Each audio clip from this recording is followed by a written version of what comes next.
Your visible phone number or caller ID is the number displayed to the person you're calling.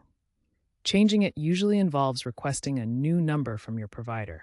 In 2025, this is often done online. Reasons for changing include privacy protection, avoiding harassment, or simply wanting a new number. You can request a new number directly through your carrier, like Verizon, AT&T, or T-Mobile, or use a third-party app like Google Voice or Burner for a virtual number. Remember that the FCC mandates that carriers process number change requests within 24 hours for harassment-related cases. Changing a number typically costs between $0 to $50 depending on the provider and the reason for the change. It's often free if related to safety concerns.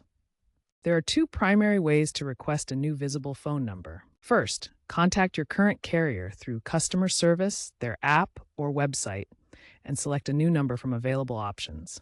You'll need to verify your identity. Fees for this method range from $10 to $30, but may be waived in cases involving safety concerns. Secondly, you can use third-party apps like Hushed or TextNow, which offer virtual numbers for a subscription fee, typically $5 to $20 per month, bypassing traditional carriers. These apps might have a one-time setup cost of up to $50. Keep in mind that privacy laws govern how your data is handled during this process, and your old number may be recycled.